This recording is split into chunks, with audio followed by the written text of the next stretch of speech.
नमस्कार, आप देख रहे हैं आरडी न्यूज। मैं हूं योगेश चक्रवर्ती। केंद्रीय गृह मंत्री अमित शाह 2 दिन के बिहार दौरे पे थे और इसी कड़ी में उन्होंने नवादा में आज एक जनसभा को संबोधित किया और इस दौरान उन्होंने महागठबंधन की सरकार पर जमकर निशाना साधा।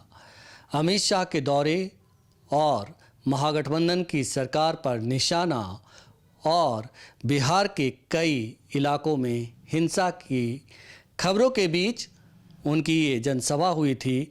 इसी मसले पर हम बात करते हैं आरजेडी के राष्ट्रीय महासचिव बिन्नू यादव जी से। जिस तरह से सर अमित शाह जी की रैली हुई, उन्होंने बिहार में कहा कि वादा खिलाफी वाली सरकार है और आपके नेता तेजस्वी यादव और सीएम नीतीश कुमार पर जमकर हमले बोले। क्या करना चाहेंगे? देखिए, बिहार आए हैं, हमला क्या कर रहे हैं नहीं कर रहे हैं बहुत उससे मतलब नहीं है। बिहार आकर के बिहार वासियों को क्या विशेष राज्य की दर्जा की जो बिहार की मांग रही है उसको पूरा करने का काम किए। बिहार जब जब आते हैं तब तब दंगा फैला करके तभी आते हैं। आज जो सासाराम, बिहार शरीफ, ये सब की जो घटना है इन्हीं उन्मादियों के वजह से है। ये उन्माद फैला करके जाते हैं और दंगा कराना हमेशा चाहते हैं। और अगर बिहार आए हैं तो स्वागत है बिहार में। क्या बिहार जैसे गरीब राज्य को विशेष राज्य के दर्जा का घोषणा किया इन्होंने?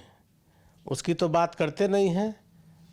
सिर्फ आ कर के लोगों को गुमराह करना, जातीय उन्माद फैलाना, तुष्टीकरण करना, यही इनका काम रह गया है। लेकिन जो बातें आप बोल रहे हैं, ये सब बातें, तमाम बातें तो अमित शाह जी जो है आप लोग की पार्टी और ख़ास करके सीएम नीतीश पर लगा रहे हैं कि जो हिंसा हुई है उसके पीछे एक साजिश थी और साजिश थी कि उनकी जनसभा सासाराम में नहीं हो। और उन्होंने बिहार की जनता से वादा करके भी वे गए हैं कि हम जल्दी ही वहाँ जनसभा करेंगे।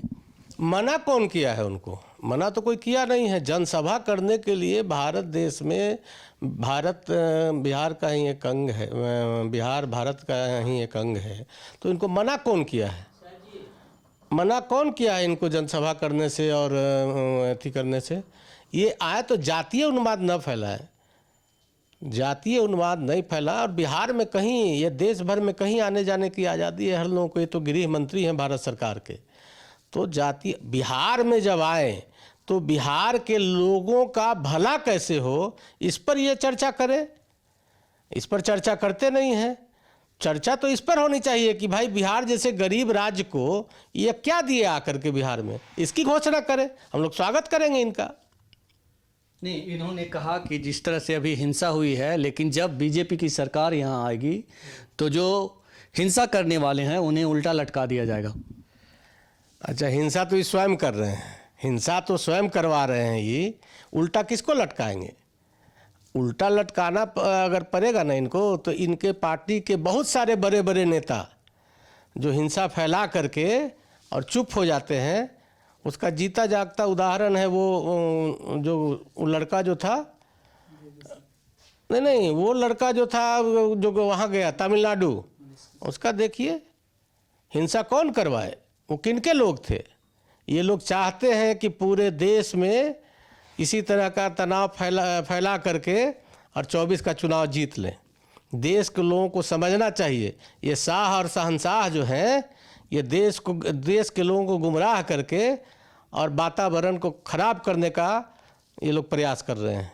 इससे सबक लेना चाहिए सभी देशवासियों को, और ख़ास करके बिहार के लोगों को। बिहार में जिस तरह से उन्माद फैलाते हैं, अरे बिहार में आप आ करके दे क्या रहे हैं हमको?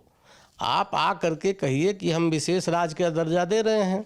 वो तो बोल रहा है कि हमने बहुत कुछ दिया, लेकिन नीतीश जी नाकाम रहे करने में।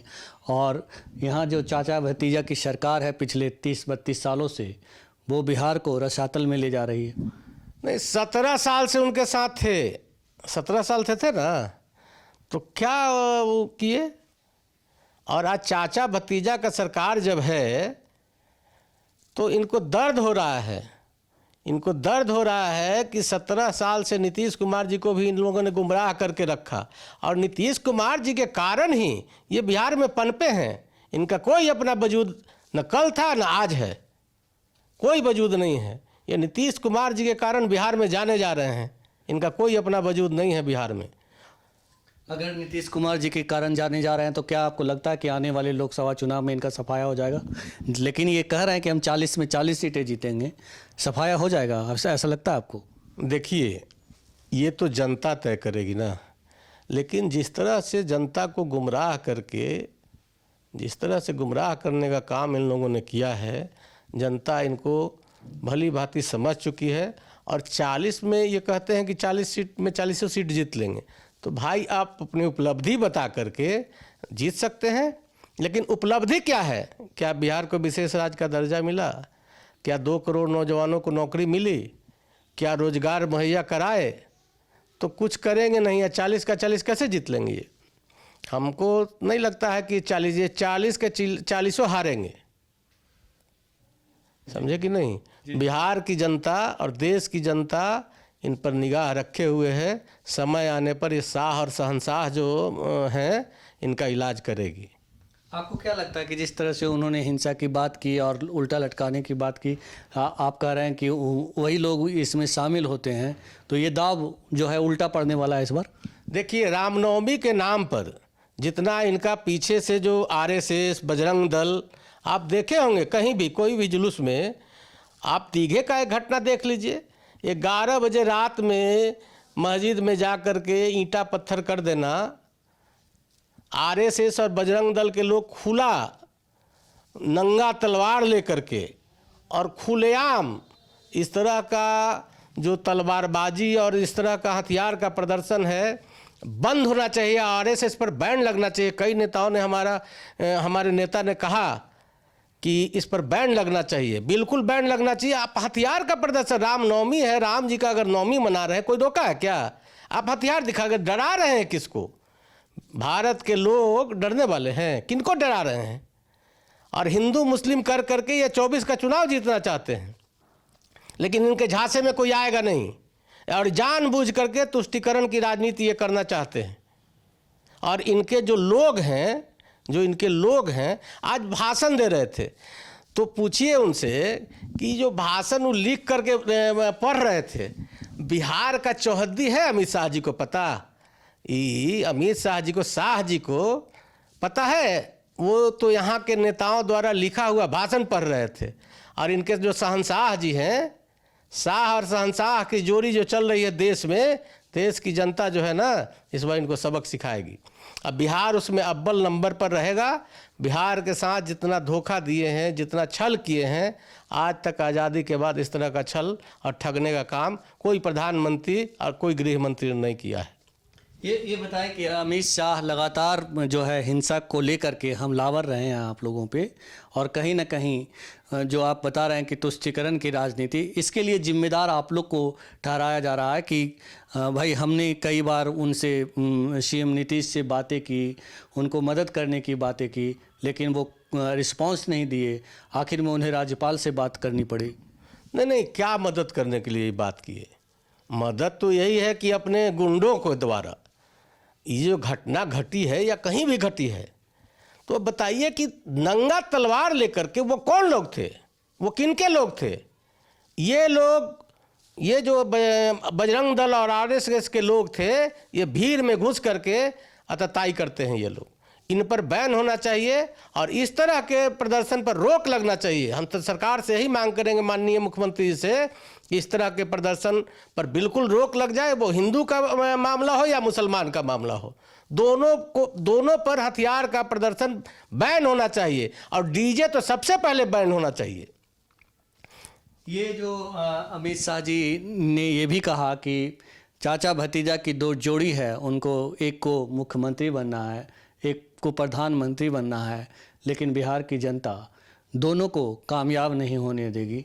क्या कहेंगे आप? ये शाह और शहंशाह की जोड़ी जो है पूरे देश में इसी तरह का बयान देंगे। अब बताइए कि मान लिया जाए कि वो तो कहे हैं कि हमको मुख्यमंत्री बनने का कोई हड़बड़ी नहीं है, और माननीय मुख्यमंत्री जी ने भी कहा, माननीय मुख्यमंत्री जी ने भी कहा कि हमको भी कोई हड़बड़ी नहीं है प्रधानमंत्री का, हम तो चाहते ही नहीं हैं बनना। तो ये इस तरह का गुमराह, ये जो गुमराह करते हैं ना लोगों को कि मुख्य प्रधानमंत्री बनने के लिए नीतीश कुमार उनके साथ गए हैं। अरे नीतीश कुमार जी आपके सच्चैया को देर से जान गए, तो इसलिए आपसे अलग हट गए हैं। आप कितना बड़ा झूठ बोलते हैं, 2 करोड़ रोजगार, तो सब समझ नहीं रहे थे। वो समझ रहे थे कि इनके साथ रहने पर हमको नुकसान होगा, इसलिए अपना अलग हो गए। नहीं, एक बार फिर उन्होंने ये भी ऐलान किया कि अब नीतीश कुमार जी की एंट्री जो है वो बीजेपी में नहीं होगी, तमाम दरवाजे हम उनके लिए बंद कर दिए हैं जो 25 में हमारी सरकार बननी थी। अच्छा, एक चीज़ बताइए, नीतीश कुमार जी इनके यहाँ कब आवेदन दिए थे?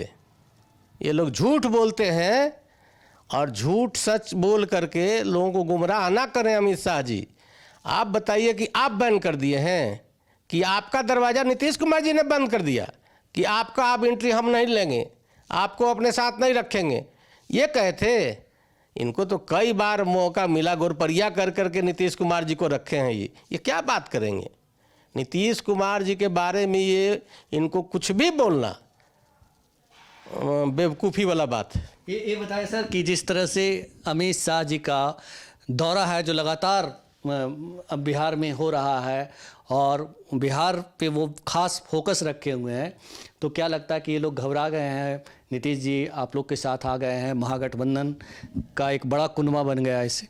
देखिए, महागठबंधन तो अपने आप में बड़ा कुनबा है ही।